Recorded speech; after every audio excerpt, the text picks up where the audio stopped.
मेरे प्यारे बच्चों, आप सभी का स्वागत है एसएस कोचिंग क्लासेस में। आज हम लोग लेके आए हैं बहुत इंपॉर्टेंट टॉपिक जो आपके बोर्ड एग्जाम के लिहाज से देखा जाए बहुत ज़्यादा इंपॉर्टेंट टॉपिक है, और जिसमें आज हम लोग देखने वाले हैं गॉस थ्योरम। और गॉस थ्योरम को पढ़ने से पहले आपको ये पता होना चाहिए कि विद्युत बल रेखाएं क्या होती हैं। तो थोड़ा सा हम विद्युत बल रेखाओं पर प्रकाश डालते हैं और फिर हम आगे बात करेंगे। विद्युत बल रेखाओं को पढ़ने के बाद हम लोगों को पढ़ना होगा कि विद्युत फ्लक्स क्या होता है, और विद्युत फ्लक्स पढ़ने के बाद हमें घनकोण के बारे में पढ़ना होगा। और जब ये दो बातें हम लोग पढ़ लेते हैं कि विद्युत फ्लक्स क्या होता है, घनकोण क्या होता है, इससे हमारा जो गॉस प्रमेय की जो थ्योरम है, यानी जो गॉस प्रमेय है, वो बहुत आसानी से सॉल्व हो जाती है। तो आइए सबसे पहले देखते हैं कि विद्युत बल रेखाएं क्या है। आपको हमने पिछले क्लास में बताया था कि मान लीजिए एक धन आवेश है और एक ऋण आवेश है, तो बल रेखाएं हमेशा क्या होती है, निष्कोण काल्पनिक रेखाएं होती हैं। ये धन सिरे से निकलती हैं और बेटा कहाँ हो जाती हैं, ऋण सिरे पर समाप्त हो जाती हैं। धन सिरे से निकलती हैं और ऋण सिरे पर क्या होती है, समाप्त हो जाती हैं। इनके फिर हम लोगों ने क्या हमने बताया कि विद्युत बल रेखाएं क्या है। विद्युत बल रेखाएं वो काल्पनिक रेखाएं हैं जिन पर हमारा परीक्षण आवेश बेटा क्या करता है, गमन करता है, यानी गति करता है। इनकी खास बात यह है कि ये धन सिरे से निकलती हैं और ऋण सिरे पर जाकर समाप्त हो जाती है। ये बात आपको याद रखना है कि धन सिरे से निकल रही हैं और ऋण सिरे पर समाप्त हो जाती है। तो यानी यहाँ पर हमारे पास क्या है, कोई एक आवेश है, आवेशित कण है, जिससे बल रेखाएं इस तरीके से निकल रही हैं। क्लियर है इतनी बात। अब आगे देखते हैं, इसके गुण देख लीजिएगा, हमने इसको प्रीवियस वीडियो में बता रखा है, तो आप लोग वहां से देखेंगे। आज का जो हमारा कॉन्सेप्ट है पहला, उसका नाम है विद्युत फ्लक्स। क्या नाम है, विद्युत फ्लक्स। ध्यान से सुनिएगा, विद्युत फ्लक्स। विद्युत फ्लक्स इंग्लिश में बोलते हैं इलेक्ट्रिक फ्लक्स। कौन सा फ्लक्स है बेटा, इलेक्ट्रिक फ्लक्स है। अब ये इलेक्ट्रिक फ्लक्स क्या होता है, पहले इस बात को थोड़ा सा आपको समझना बहुत जरूरी है। अगर आप इसको समझ लेते हैं तो थोड़ा बहुत समस्या हमारी कुछ हद तक सॉल्व हो जाती है। तो सबसे पहली बात है कि विद्युत फ्लक्स को लिखते कहाँ से है, तो याद रखना फाई ई से। फाई से लिखा जाता है, ई फॉर इलेक्ट्रिक, इसलिए इसको बोलते हैं विद्युत फ्लक्स को फाई ई से लिखते हैं। जैसे मान लीजिए हमारे पास बेटा एक कोई आवेशित कण है, यानी हमारे पास कोई आवेशित पिंड है, और इस पिंड से क्या हो रही, बहुत सारी इस तरीके से बल रेखाएं बाहर की ओर निकलती हैं। बहुत सारी बाहर ओर निकलती हैं। कुछ बल रेखाएं जो होती हैं इस पृष्ठ के क्या होती हैं, समांतर होती हैं, और कुछ इस पृष्ठ के क्या होती हैं, लंबवत होती हैं। तो मान लीजिए हम मान लेते हैं कि ये बल रेखा इस पृष्ठ के क्या है, लंबवत है। ये वाली पृष्ठ है क्या, इसके है, लंबवत है। तो यहाँ पर विद्युत फ्लक्स किसे कहेंगे, तो बेटा याद रखना लंबवत। क्या कहेंगे, लंबवत निकलने वाली, लंबवत निकलने वाली बल रेखाओं की संख्या। तो लंबवत निकलने वाली बल रेखाओं की संख्या को हम लोग बेटा क्या कहते हैं, विद्युत फ्लक्स कहते हैं। देखो ये जो पृष्ठ है, तो इस पृष्ठ से अब इस सिचुएशन को समझो जरा। जैसे मान लीजिए हमारा ये पृष्ठ है, तो इस पृष्ठ के जो लंबवत निकलेंगी बाहर की ओर, कौन बेटा, जो लंबवत बाहर की ओर निकलेंगी, उनकी जो संख्या होगी, उनकी संख्या यानी जो क्षैतिज होंगी, उनको हम विद्युत फ्लक्स में काउंट नहीं करेंगे। यानी ऐसी बल रेखाएं जो पृष्ठ के क्षैतिज निकलेंगी, उनको हम विद्युत फ्लक्स में काउंट नहीं करते हैं। तो विद्युत फ्लक्स किसको कहेंगे, जो बल रेखाएं पृष्ठ से लंबवत बाहर की ओर निकलती हैं, उन्हीं को हम लोग क्या कहते हैं, विद्युत फ्लक्स कहते हैं। और इसको बेटा हम क्या लिखते हैं, फाई ई से लिखते हैं। क्लियर है। अब ये जो विद्युत फ्लक्स होता है, ये दो प्रकार का होता है। अगर हम इसके प्रकार की बात करते हैं, दो प्रकार का होता है। एक होता है धनात्मक फ्लक्स, और एक बेटा जो हमारे पास होता है दूसरा, वो होता है ऋणात्मक फ्लक्स। ये क्या होता है, एक होता है धनात्मक फ्लक्स और एक दूसरा हमारे पास क्या होता है, ऋणात्मक फ्लक्स। सपोज करिए एक पॉजिटिव चार्ज है, तो इस पृष्ठ से बाहर की ओर लंबवत निकलने वाली जो बल रेखाएं हैं, उनकी संख्या को हम लोग क्या कहेंगे, धनात्मक फ्लक्स कहेंगे। तो क्या कहेंगे, किसी पृष्ठ से लंबवत बाहर की ओर निकलने वाली बल रेखाओं की संख्या को हम लोग क्या कहते हैं, धनात्मक फ्लक्स कहते हैं।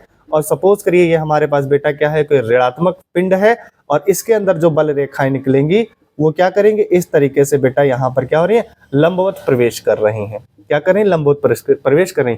तो जब किसी पृष्ठ में अंदर की ओर लंबवत प्रवेश करने वाली बल रेखाओं की संख्या को हम लोग बेटा क्या कहते हैं, ऋणात्मक फ्लक्स कहते हैं। क्या इतनी बात समझ में आ गई। यानी धनात्मक फ्लक्स किसे कहेंगे, तो किसी सतह से लंबवत बाहर निकलने वाली बल रेखाओं की संख्या को धनात्मक फ्लक्स कहते हैं, और किसी सतह में अंदर की ओर प्रवेश करने वाली लंबवत बल रेखाओं की संख्या को हम लोग क्या कहते हैं, ऋणात्मक फ्लक्स कहते हैं। तो ये बात आपको समझ में आई होगी। तो जल्दी से बेटा इसको नोट कर लीजिए।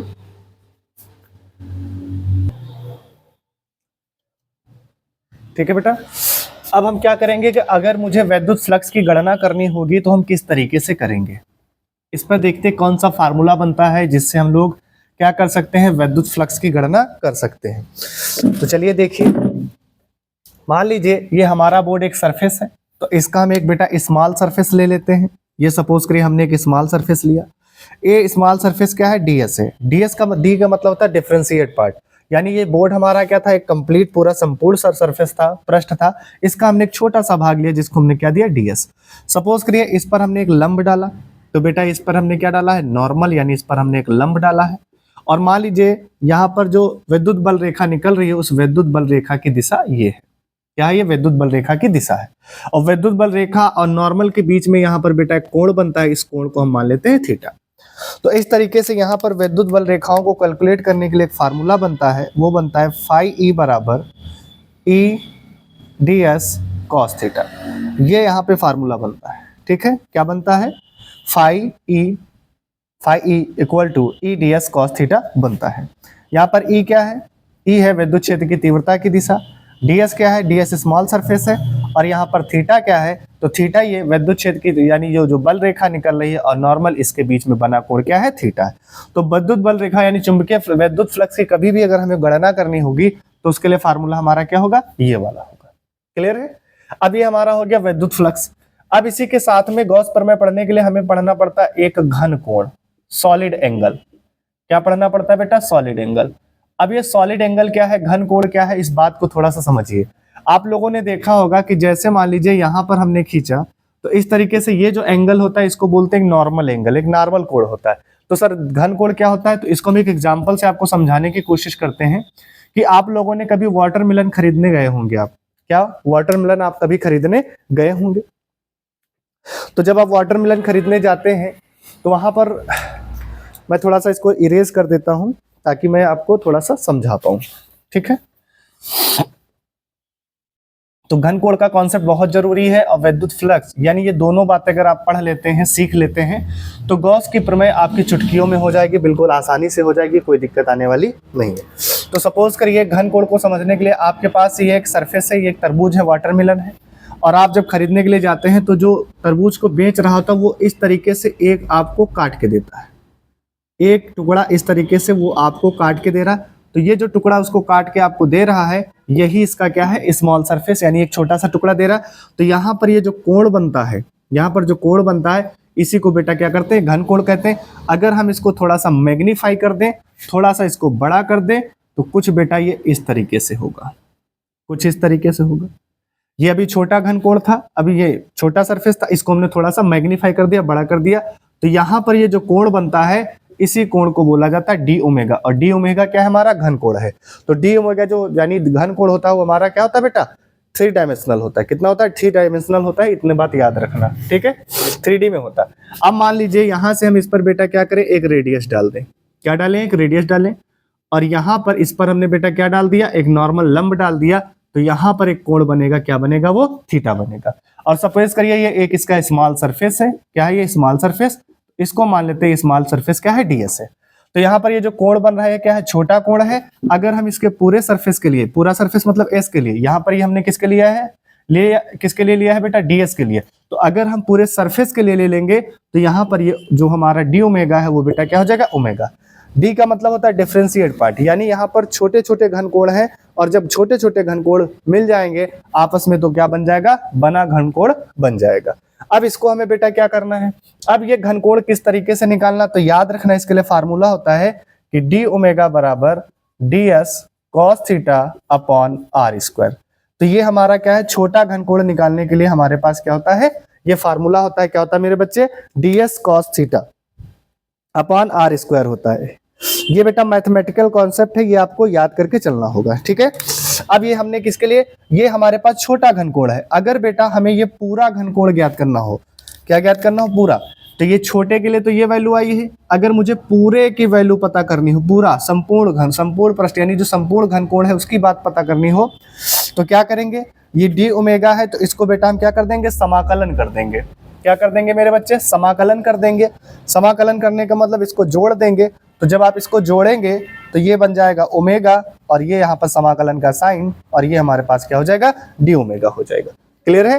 तो ये हमारे पास बेटा क्या हो जाएगा, डी ओमेगा, और यहाँ से अब देखिए ये हमारे पास क्या है, ओमेगा और बराबर, और यहाँ पर देखिए समाकलन का साइन है, और डी ओमेगा की वैल्यू क्या है आप जानते हैं सर, डी ओमेगा की वैल्यू होती है D S cos theta by R square, और इसका जो बेटा मान फिक्स है वो क्या है, 4 पाई स्टे रेडियन होता है। कितना होता है, 4 पाई स्टे रेडियन होता है। एक नॉर्मल कोण जो होता है उसका जो यूनिट होता है वो क्या होता है, रेडियन, यानी रेडियन होता है।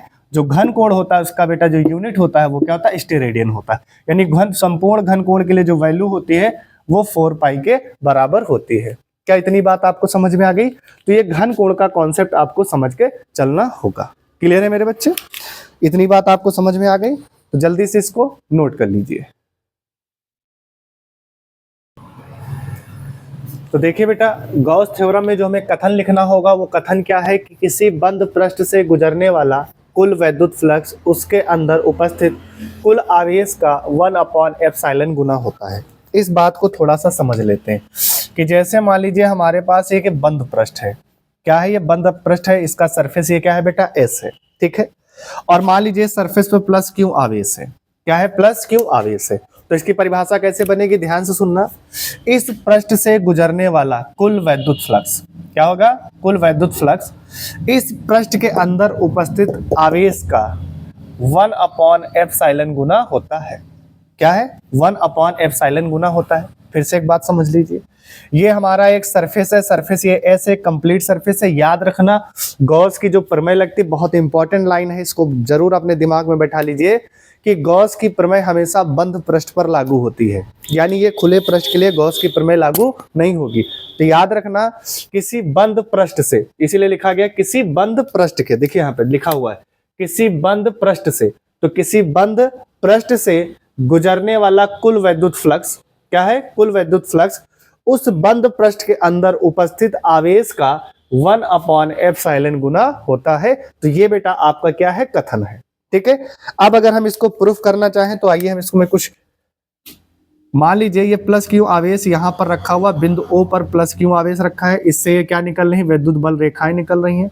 ये इससे बेटा क्या निकल रही है, विद्युत बल रेखाएं निकल रही। और मान लीजिए यहां से ये इसका क्या है, स्मॉल सरफेस है।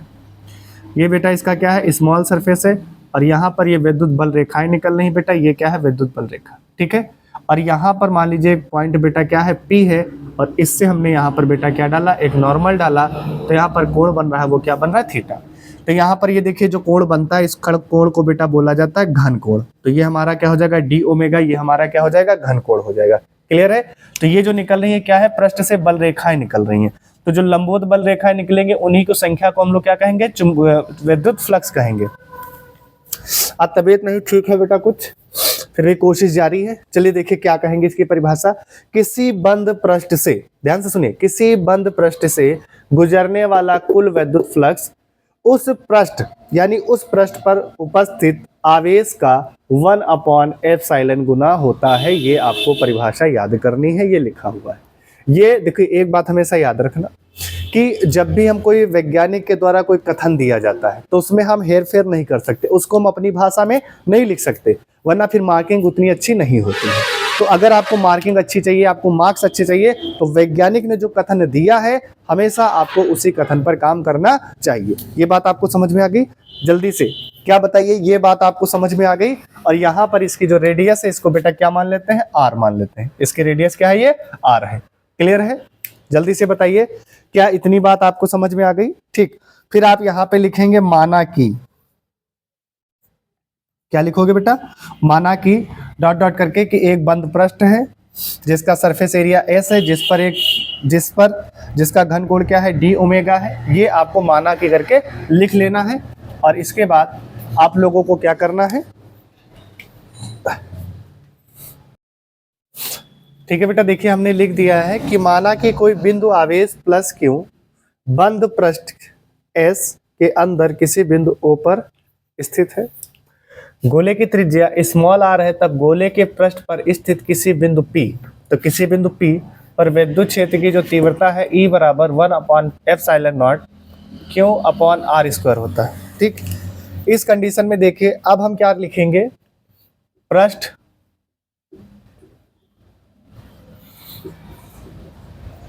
बिंदु P से ds पृष्ठ से निकलने वाले फ्लक्सों की संख्या। अब फ्लक्सों की संख्या को निकालते बेटा किससे, phi E equal to E D S cos theta. अब यहाँ पर देखिए ई की वैल्यू क्या दी गई है, तो फाई ई बराबर हो जाएगा आपका, अच्छा स्मॉल सरफेस के लिए निकाल रहे हैं तो यहाँ पर क्या हो जाएगा D, differentiate part, small part से निकलेंगे ना, ये स्मॉल पार्ट है ना, जो स्मॉल पार्ट से निकलने वाले विद्युत बल फ्लक्सों की जो संख्या होगी वो क्या होगी, कम होगी, तो क्या हो जाएगा D phi E equal to, यहाँ पर ई बराबर होता है 1/4πε0 और यहाँ पर ये क्यू अपॉन आर स्क्वायर जो कि आपको बताया गया है, और यहाँ पर ये हो जाएगा डी एस कॉस थीटा। ठीक है, तो अब हम क्या कैलकुलेट करेंगे, संपूर्ण पृष्ठ से